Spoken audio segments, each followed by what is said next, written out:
Through the Mayhem, the Silently podcast series, bringing marketing industry leaders together to discuss the ever-shifting media landscape. Learn about the ins and outs of real-time marketing, influencers, data privacy, technology, and so much more. All from industry experts with real experience, giving you the real answers. Now, let's break through the mayhem. Welcome to Breaking Through the Mayhem, hosted by Adam Katz today through Sightly. We are so lucky to have the amazing Amy with us. Can you tell our audience a little bit about yourself and how you got to where you are today? And then we'll jump in and hopefully we'll have a great show today. Hi, Amy Lanzi. I'm the CEO of Digitas, part of Publicis Group. So a little bit about me and how I got here today. I would say the one thing that really got me here is that I'm actually much more of a quant than I am a qual. I grew up, my first job was at American Airlines as a yield management analyst. And that's also basically trying to be a bookie a little bit, right? You get routes, you get different airline routes that you figure out the load factor and can I overbook them? What are the odds someone's going to show up? How much yield can I extract out of this flight?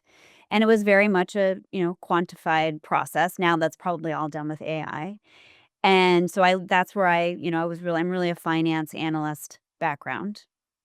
The thing that American did, which was genius, which is very telling about me, is once you learn Sabre and you learn all the routes, they then have you go be a gate agent. So I worked Miami JFK for a month and I was gate agent. And that's where you learn what decisions you make that you don't think are in front of you impact the long tail and the promise and the importance of customer service. So now you're suddenly the gate agent. I see Adam coming in. This gentleman is a super wizard, executive flyer. And I'm going to have to tell him he's not making his daughter's birthday party because we're overbooked. And then you're calling the day of departure crew, which was my crew back in Dallas. And you're like, I need you to figure this out. And so it was very profound for me because I learned a couple of things. Everything matters. You have to follow the data. And you have to figure out how you serve the customers, both the most important and the first-time traveler, because that impression matters. So that's a little bit about me as a human and how I think in terms of the role of data and the role of making brands that serve versus just trying to get that next transaction and how you grow with a consumer over time. That's me. I've been in the agency business. I moved from American. I was recruited by a founder at an agency that was eventually acquired by Omnicom. That was around, he didn't want agency people. He wanted people that were analytics people or analysts or different types to build what he thought was the future, which was around customer experience, the role of the final mile, which in the final mile at that time was decisions you're making in front of a shelf set at 7-Eleven and why I might choose brand X over Y and all the things brands need to do to get that favorable position and to also have that mental space so that I'm going to choose brand X over Y. And that's really more of a consulting gig than anything else. So I grew up with that sort of it's about the business of the business and making consumers happy. And that's me. That's my story. That's my origin story. I don't even know where to go with that. I don't think I've ever met somebody that was in that world, and then all of a sudden, no, look at where you are today. What do you think inside of you drove you from that place to where you are today? Like, what was the qualities that kind of stood out to you that made you get here? I was a competitive swimmer. And Wow. that is What, about a in speed 500, swimmer, a long swimmer? 500 long distance. And that is really about a value. You're competing against yourself all the time. You are part of a team, but it's about maxing out to shave time and to compete every time. And so I feel like that set me up to always be bringing my very best and doing my very best every time. A little bit of the concept of will to win and how you do that every time. I say to my kids, my daughter is a second year at UVA, did you do your best? Did you do your personal best? Because that is what I expect of you every time, not just sometimes, every time. So I think that experience really shaped that. One, two, I'm very curious as a human. Our business has changed so much that you must be curious to stay ahead, and you must want to break the old way to get to the new way. Right? Like inventing is really important, and it's a luxury for us in our business. I like being on the agency side. I like helping clients see change, and I like inventing new things to then bring into the market that we think will serve clients better and honestly consumers. So I guess that's it. So I would say you have to stay curious, be inventive, and also just bring your best self every day and why not? Otherwise, what's the alternative? It's funny. I find Katie Ledecky to be one of the coolest athletes of all time, and I feel like I've heard her, if I remember correctly, answer a question about her personal best versus herself all the time. Like, does it get like boring in the pool by yourself? Like, what was that like? Because Well, I can't no, even because I can't even like swim half a lap. yeah. So what was that Well, like you should going try back? it. It's actually really, How many laps is 500? 20, 20, right? but Okay. yes. Um, it's actually meditative. So, you're staring at a line and you're thinking I was a theater kid too, so I would rehearse my lines While swimming. while swimming. And, That's I mean, I still do Where'd that you grow routine. up? What in Texas. I grew Where up in in Connecticut, then I Texas? moved to Texas in middle school, in 8th grade. Where in Texas? Houston, Okay. the So Woodlands. are you a Houston sports person? Are you I grew up Northeastern? Like, I'm an Astros fan because I got tickets if I got all A's, and I would take my dad, and he would say they were the worst seats, but he would say, "These are the best tickets because you earned them." I love So, that. I'm an Astros fan. I'm not gonna ask you what players were there just for your Yes. own sake of It age, was but, during the like, B time, but anyway. during the Biggio Bagwell That's right, yeah. times? Okay. Yeah, I can go through that any day of the week. I understand. That's Yes. so cool. I Yeah. love that. So kind of Amy Lanzi's like a mixture of, like, sports, analytics, grit, and compassion. Is that the Amy Lanzi mix? I think so, compassion or empathy. I have, I have lots of time and attention for people that deserve time and attention, I love and that. I have worked on putting myself in someone else's shoes so I can understand them more as a leader, as a partner. I mean, you've gone through almost every job in the way to think about you as well. So it's so much easier to work with people when you've been through it all. Who's been like the best mentors to you, and like what are the pieces of leadership? You're obviously been sharing some with the way you mentor your own kids and some of your father's quotes, which I love. Sure. Who have been some of the biggest mentors to you and some of the leadership things that you've learned? I am the youngest of 4, and I would say my older siblings by 10 years, and I would say my older siblings have also shaped they're all incredible, in terms of their professions, and each of them has shaped me in terms of mentorship.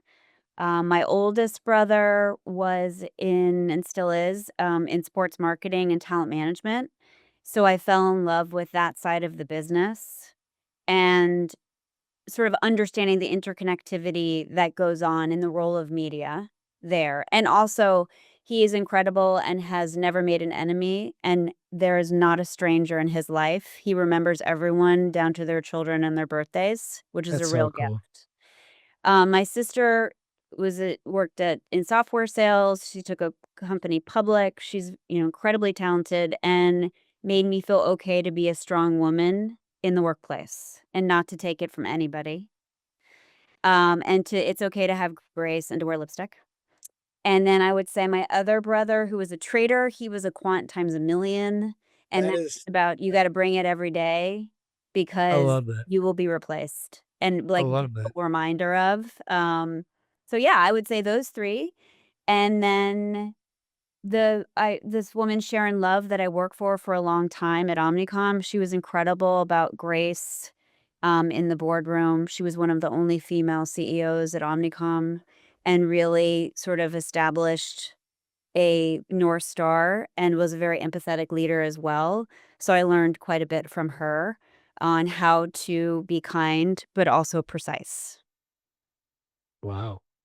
Wow. I feel like, so far in this episode, you're definitely keeping me on my toes because I typically have a million good questions and I'm like, wow, Amy might have just like finished the whole call in 9 minutes Really? so far. That's how good it's been. But now I'm learning a lot about you. I think when it comes down to it, we're hearing a lot about how you got here. What are the biggest mistakes you think you've ever made? I think that's a good question. I would say there was one client that I didn't take the page out of my older brother's book of an enemy, and I maybe made that person an enemy. And then later on, he's a grown up, I'm a grown up, and looking back, I'm like, I don't know if that was a good idea. So I think it was a reminder of, and I was young at the time, but I think playing the long game is important because it's a long life. And you also, our world is very small and gets You smaller never and know when you're gonna smaller, see someone and you again, never right? know. So that's one as something that I look back on and said I shouldn't have done that. I would say too, I didn't start really being bolder. I wish I was bolder when I first started because if there's, people that are just in their career now, you kind of get the right to be bold because you don't know any better. It's hard to be bold as you get more mature in your career because the risk is so much greater. And so when you're that first couple years, be bold because you can be. So I was pretty bold, but looking back, I would have been more bold if I was to tell myself, my 22-year-old self, what to But do in different. but in a lot of ways, it feels like you're in your dream job. Right now, yes. I Yeah, mean, so, like, did your mistakes really shape anything negative? It ended up becoming your dream job, so it's interesting. no, I would say that they keep me out of trouble in my dream job. How about that? I love that. Right. I love that. I love that. So shifting more into our industry, obviously knowing how authentic you are and how much you care about personalizing things in your life and for brands, how do you kinda think about that when you're working with brands today? What's your way of personalizing the experience, not making it feel like an assembly line? And especially with the size of Publicis, how do you kinda navigate that? It's a great question. It's a question we get often. Publicis Group is gigantic, but Digitas is not gigantic, and clients that I have, I'm fierce about their growth. So that's important because we're not, sometimes clients worry they get lost in the holding company shuffle, which is why agencies exist, which is an important point, especially today with a lot of changes that are happening in the marketplace. So that is important. I would say that the with brands, especially in the world of AI and the transformation, particularly in search, what you are the answer for matters more than anything else. You have to stand for something, a set of brand, not purpose, but brand values. What can I expect from this brand? What are you the answer for versus trying to be found? That is the Very shift interesting. It's that very you need to, I would say, we talk to every client about right now because the role of search, AI, the role of social and creators, you need to really authentically have a point of view so that you can make those authentic connection with creators and you can authentically show up as the answer to how do I be the best mom or whatever that thing is so that you can authentically hold that to be true to be the answer for it because consumers are more frivolous than ever before and they're also not as loyal. So you need to always be there for them. I like thinking about making brands your best friend. They know you, they know how to, they know what to tell you in terms of personalization. They so also you know so how to humanizing a brand is yeah, critical. humanizing as well as being able to use intelligence, and this is where Digitas really plays hard, using intelligence to predict that next need So the brand is staying ahead of your next question, so you're the answer for that question. I love that. And in terms of doing that, what are brands you admire for the way they've been able to do this? I love the question on the brands that I admire. I would say one of the brands I admire, and it's a client of ours too, is Delta. I think Delta has done an incredible job here in terms of into to my airline heritage, in terms of celebrating that they're 100, shaping the future of mobility, like the incredible work at CES, reframing the role of loyalty, bringing in partners like Starbucks and Uber and others to really maintain that super fan base that they have, but also be able to expand into the future around that. One of the other brands that I love that's not a client, but I think has incredible super loyal fans is Mini Cooper. I happen to be an owner of a Mini Cooper, and it is just so well done. Everything they do is about Mini, how you feel as a Mini Hopefully driver. you're pitching them right now. Yeah, I'm not, but I that is one brand that if you said, "What is one of the brands you're most loyal to?" It's a Mini, and it is incredible how through each each car update, each invitation to come see the next set of Minis is just an incredibly well done, because they really stand for that modern mobility in my mind with a little bit of fun flair. So that's one that I am a big fan of. Well, and staying on the point of like brands that you feel loyal to, what do you think's like an underrated or overlooked data point that brands don't pay enough attention to today? Brands don't pay attention to what people buy outside of their own brand. Basket level data, if I did a deep dive in what you bought at your last grocery trip, I know a lot about you. Do And you? so brands need to not only what did you buy, like so if you bought, confectionery, whatever else you bought is very telling about you as a human. So then I can then think about more occasions, more moments, more things that, well, again, can turn you into super dad status, let's say, if that's the authentic place this brand wants to live in. Well, you know that's where I wanna live, so Yes. I So, like to it. me, that's a really interesting, underrated data point. Purchasing behavior in general, but of all the things, not just your products. It's a big world out there, and humans are complicated. And you feel that what you're basically saying is sometimes brands only live in their own echo chamber, and Yes. ultimately, by doing that, they're not showing up in places that can be opportunistic. It's a great point. I mean, if you hear me saying that in the market coming up, we may be sounding similar. Okay. And shifting gears on you a little back to some of the purpose things that we were talking about earlier on about yourself. I saw that you were recognized as a She Runs It Working Mother of the Year. How'd that make you feel? Amazing. It was amazing. I How do loved it. you how do you, like, balance all that? I'm just Sure. bluntly asking. I've been I thinking love about this this a lot question. myself. Yeah, Yeah. I love this question.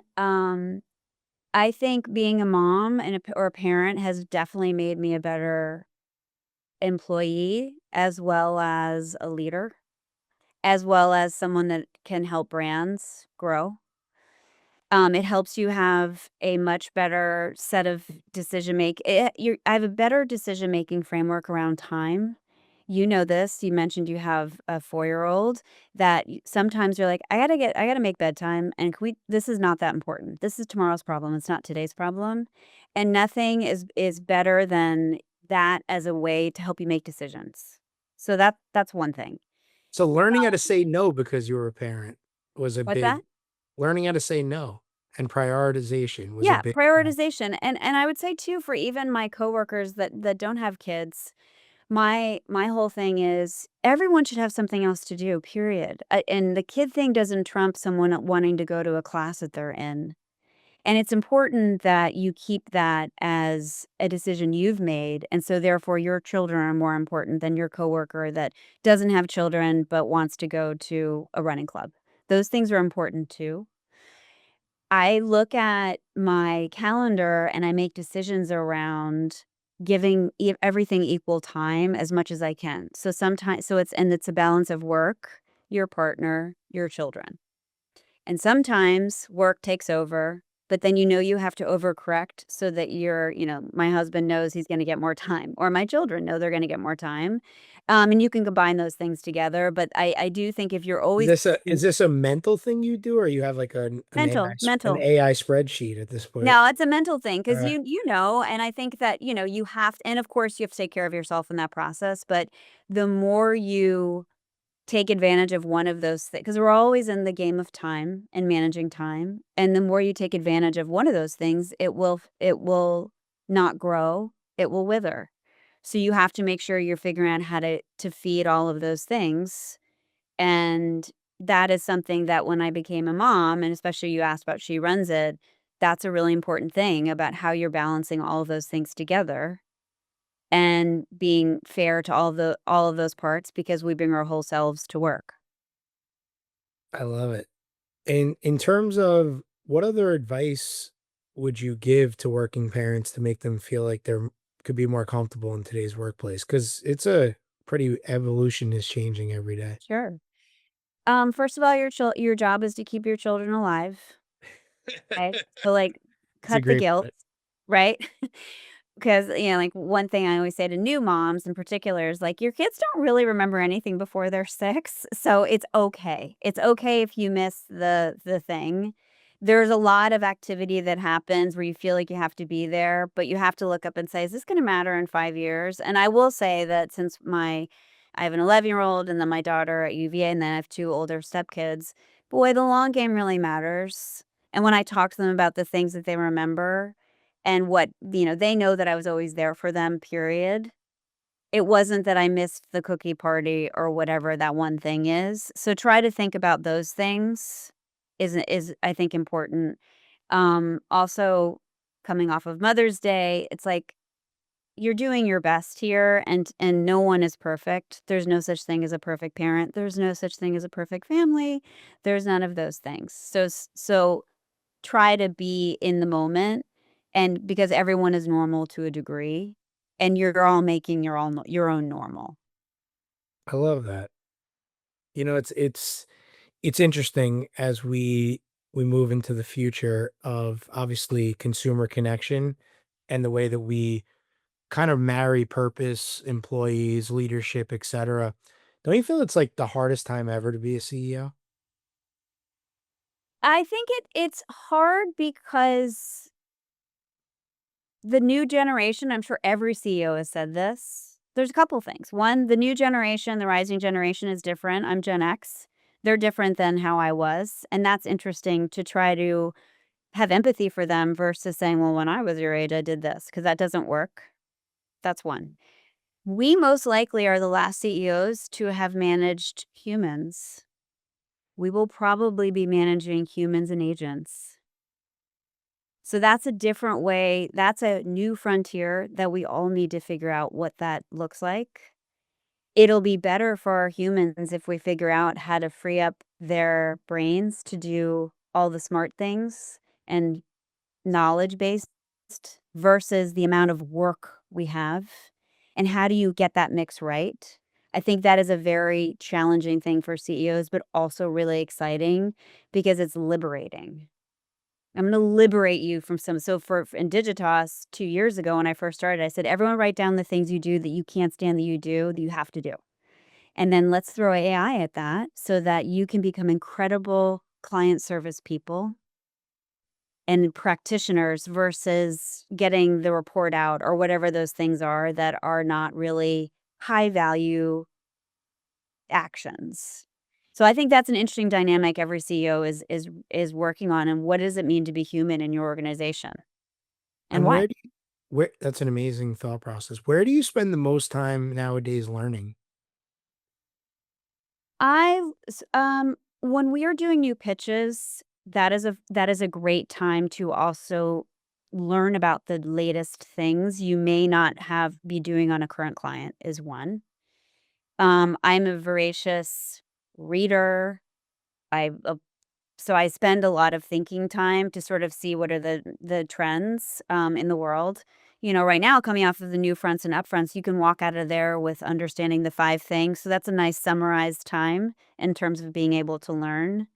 But I definitely work hard to cast a wide net on the places to learn from, whether it's what consultants are pushing out, what our media partners are putting out in the market, what I'm seeing at the category level, so that I can put all those things together in a way that makes sense for the organization as well as for clients. What would be the song that you would pick if you were doing karaoke? Good one. I thought you were gonna say my walk-up song, because my walk-up song is definitely David Bowie, "Under Pressure," Got it. Are you 1000%. and how My slow would you walk up to it? Would it be a fast walk, slow walk, mid walk? medium, The way you would medium. swim, got it. You gotta own it, yeah. Um, for karaoke, I really like Fergie-licious. That's a great Wow, one. okay. I was not e that was definitely not my, expectation of an Yeah, answer. that's I a good like it. one. I also really like Megan Trainor, that I think is, "If I Was You." I don't know what the name of the song is. "If I was you, I'd wanna be me too." That one is Got in it, my brain. Yeah. got it.